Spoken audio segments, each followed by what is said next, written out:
مکہ کے لوگ شروع میں بت پرست نہ تھے۔ ان کے اصلی لوگ حضرت اسماعیل علیہ السلام کی اولاد تھے اور اپنے کو حضرت ابراہیم علیہ السلام کے ماننے والے سمجھتے تھے اور ان کے دین کو اپنا دین سمجھتے تھے۔ ان کے ساتھ یمنی قبیلہ جرہم پھر غزہ کے لوگ آ کر بس گئے تھے۔ وہ حضرت اسماعیل علیہ السلام کی اولاد سے مختلف دین رکھتے تھے۔ اسماعیلی لوگوں میں بہت بت پرستی بعد میں آئی۔ اس طرح کے مکہ کے ایک شخص عمر بن لہی جو جرہم قبیلہ سے تعلق رکھتا تھا اس کے ذریعے آئی، جس نے اپنے شام و عراق کے ایک سفر کے دوران وہاں بت پرستی دیکھی اور وہ اس کو اچھی لگی اور وہاں سے بت لا کر مکہ مکرمہ میں اس کا تعارف کرایا اور کعبہ کے دروازہ پر اس کو نصب کیا۔ اس کا حبل نام تھا اور وہ انسان کی شکل میں تھا۔ اس کو بتدریج اہل مکہ سب سے بڑا اور اہم بت سمجھنے لگے اور اس کے ساتھ مختلف جگہوں پر دوسرے بت نصب ہوتے چلے گئے۔ بالآخر اس طرح بتوں کی کثرت ہو گئی۔ عرب ان بتوں کو خدا کے برگزیدہ بندے اور اس کے تحت کام کرنے والے قرار دے کر ان کی تعظیم عبادت کی شکل میں کرنے لگے۔ وہ ان سے مرادیں مانگتے اور سمجھتے کہ وہ ان کی مدد خدا کی طرح کر سکتے ہیں۔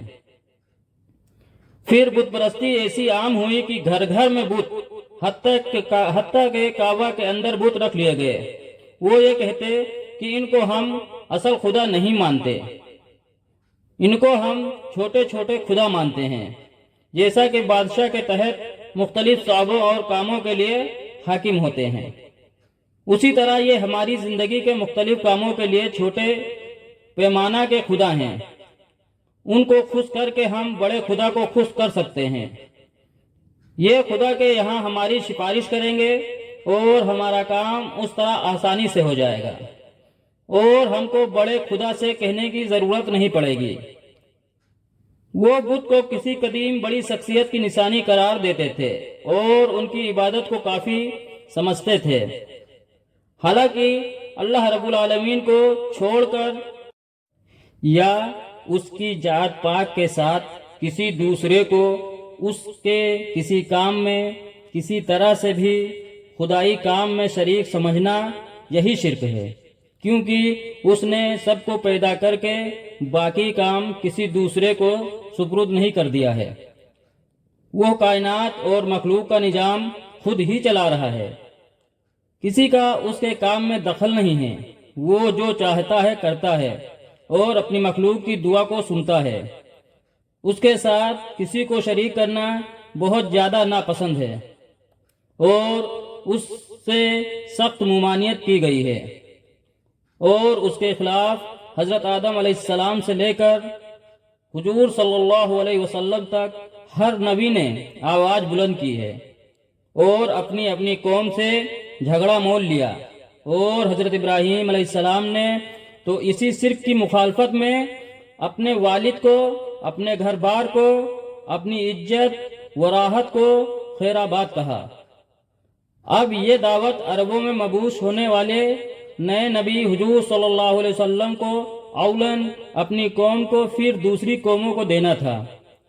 قریش یوں تو متعدد بتوں کی عبادت کرتے تھے، لیکن حبل کو خدا کا نمائندہ اور باثر سمجھ کر اپنی بڑی ضرورتوں کے لیے اسی سے کہتے تھے اور اس کو اپنا خاص اور اہم معبود مانتے تھے۔ اس کے علاوہ اشرف اور نائلہ نام کے بت بنائے تھے جو قریب ہی تھے۔ مکہ کے باہر بھی کئی اہم بت رکھ لیے گئے تھے جن کو قریش بھی مانتے تھے۔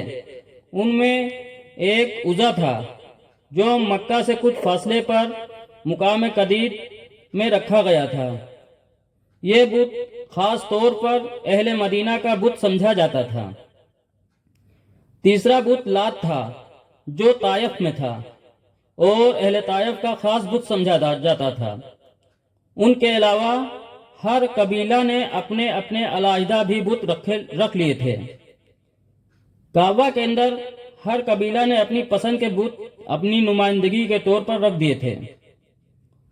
اس طرح کعبہ عربوں کی عبادت کا مزاج توحید سے بت پرستی کی طرف ہو گیا اور وہ حضرت ابراہیم علیہ السلام کے طریقہ سے دور ہو گئے۔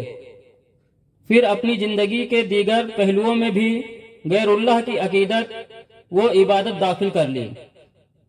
جانوروں کے سلسلے میں بھی طرح طرح کے عقیدے گڑھ لیے۔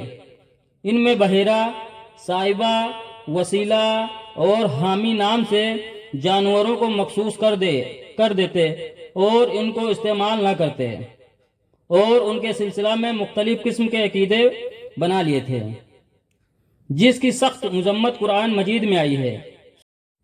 سورہ مائدہ آیت نمبر 103۔ خدا نے نہ تو بحیرہ کچھ چیز بنایا ہے اور نہ صاحبہ اور نہ وسیلہ اور نہ حام، بلکہ کافر خدا پر جھوٹ افطرا کرتے ہیں اور یہ اکثر عقل نہیں رکھتے۔ اس میں شبہ نہیں کہ حضور صلی اللہ علیہ وسلم کی بعثت سے پہلے فیض الہی کی خفیف شعاعیں عرب میں پھیلنی شروع ہو گئی تھیں۔ چنانچہ قس بن سعدہ، ورقہ بن نوفل، عبید اللہ بن جہش، عثمان بن حویرث اور زید بن عمرو بن نفیل نے بت پرستی سے انکار کر دیا تھا۔ یہ میں ورقہ بن نوفل اور عثمان بن حویرث نے نصرانیت اختیار کر لی اور زید بن عمرو نے نصرانیت اختیار نہیں کی اور اپنے آبا و اجداد کی بت پرستی کا طریقہ چھوڑ دیا۔